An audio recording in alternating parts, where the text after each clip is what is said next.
Welcome to the Box Score Sports Podcast.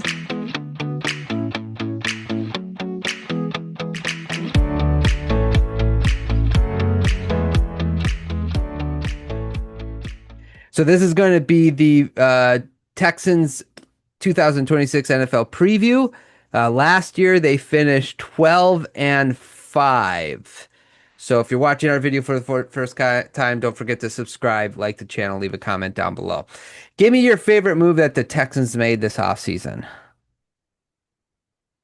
Yeah, I really like their draft pick Rutledge. I think they need toughness and to be able to have it on the offensive line. That's what they need, right? Like their offensive line struggled, and there's been some stuff I listened to, like that defense just kind of bullies them around, even in practice or whatever. But to have a guy that's like, you know what, we're gonna fight back, we're gonna be tough. They kind of need to, especially on the offensive line, reset that culture, which they tried to do by trading Tunsil a couple of years ago. But anywhere you can start in the trenches, and even their second round pick was a defensive lineman from a team that has an awesome defensive line. You see it with these good teams, like it's the lines. Yeah, you gotta keep it fresh. Yeah, along with that, they added Smith. Now I think he had an injury though, so right, like a neck injury or something like that. So, we'll have to see how he is coming back. I think I read that somewhere. But either way, they added him.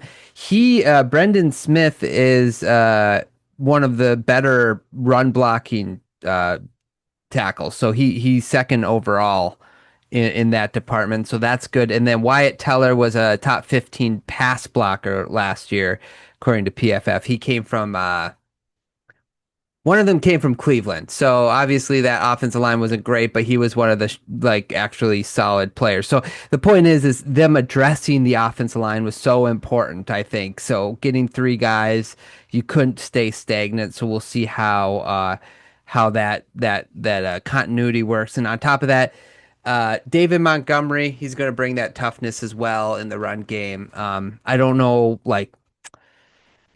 he's almost 30. I think he's almost like a guarantee 4 yards every time he touches the ball, but you're not going to get much more than that. Like that's who he is. He's a tough runner. So a little jealous as a Lions backer that you guys have him. I hope you enjoy Knuckles, but so I don't mind that because just you like you said, the toughness on the offensive side of the ball, they need that. Yep. Least favorite move or concern?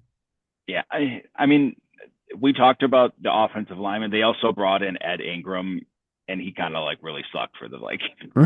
And they paid him like $15 million. He's a guard, right? Like the guard market kind of exploded.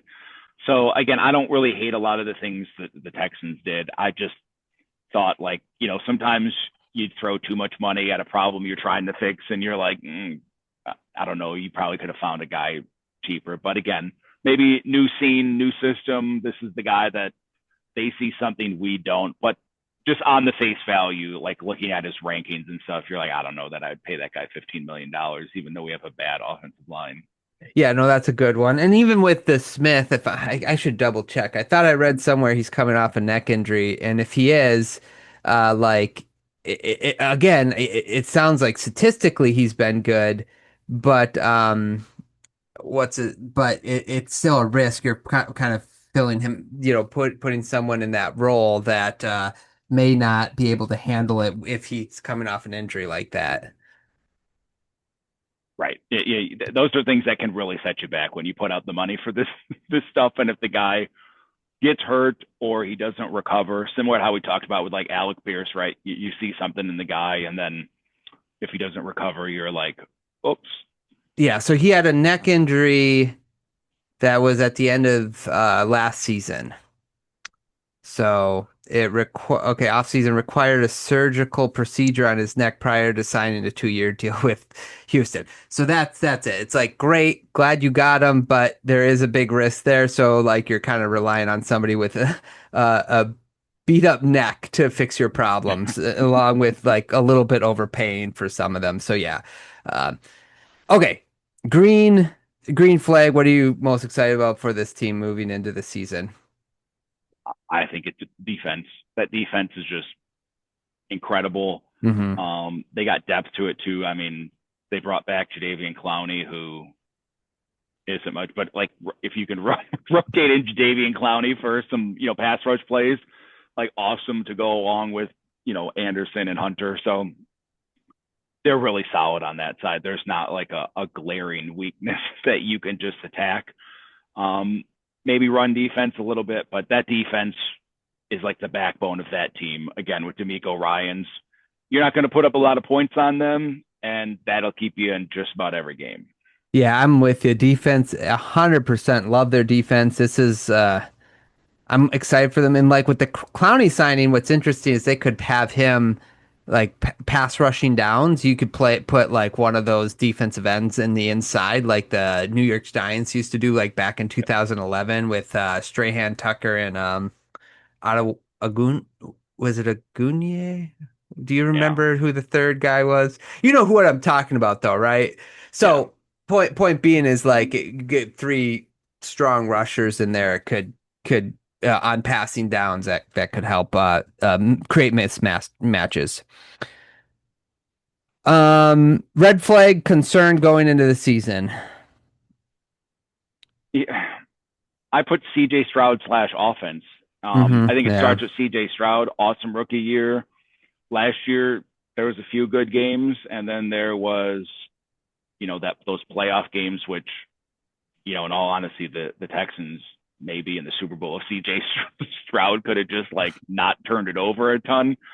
So this is like a big year for him. And now with Jaden Higgins out, like we talked about it, you got Nico Collins and then like David Montgomery, which is fine in the run game, but like, all their other receivers are hurt, right? Tank Dell, he's coming off a crazy injury, and he's still like working his way back. Jalen Noel has a hamstring injury. Like it's like Nico Collins in a cloud of dust right now, and it's really hard to like show improvement or prove it when one, you're probably not going to have to explore the air studio when you have a really good defense, and two, you don't got a lot of guys that are game breakers anymore.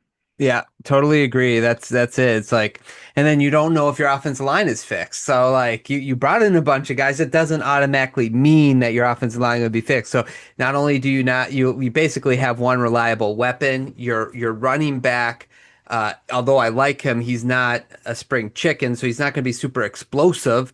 So what do you have to support CJ Stroud on top of like CJ Stroud's own like concerns you have for him? So yeah, their offense is going to kind of be the how far they can go side of the ball this year based on their performance. Fantasy football go to? This is tough. I think, I was going to have Jaden Higgins on here because he's huge, and I think, like having another giant dude opposite of Nico Collins would be kind of cool.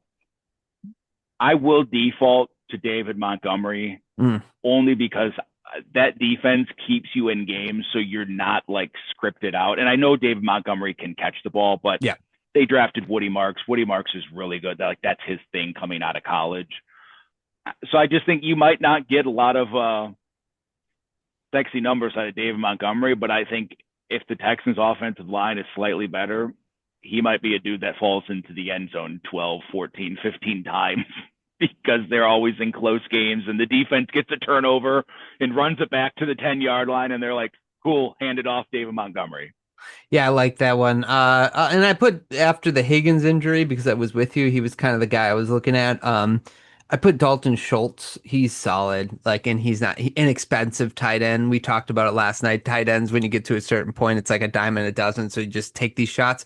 Listen, CJ's going to have to pass it to someone other than Nico, so it could be Dalton Schultz. He's a little bit more proven than the other guys, and not injured. More importantly, so this is a team that like Tyler Algier, like.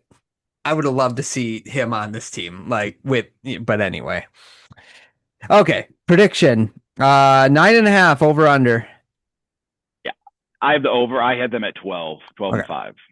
Yeah, I went 11-6. So yeah, I docked him a game too after like the Higgins thing. I'm like, all right, I'm going to take one game off. I think it'll really affect him in some of those matchups like against the Jaguars or against Buffalo, like they play Buffalo early in the year. Like I think it might be week 1 they play Buffalo. Like, hey, I know we can kind of control it, but if we can't score, it really starts to worry me in some of these games. You know who might be the most important player on this roster? Fairbairn. Yeah. It might be their Start kicker. Practicing from 65, bro. Yeah. It's like, hey, if we pass the 50-yard line and we can score, you gotta, yeah. It's like, man, that could be the winner. Okay. That should have been the fantasy go-to. That's it. That's a good point. Yeah, that's a good one. So everybody listening, don't forget to like and subscribe to the channel. Let us know your comments, your thoughts, I should say, in the comments down below of your predictions for the Texans this season. Thanks so much for watching this clip of the Box Score Sports Podcast. I hope you guys enjoyed. If you haven't yet, please subscribe to our channel. Follow us on Instagram and Twitter or X. And we'll talk to you guys real soon. See ya.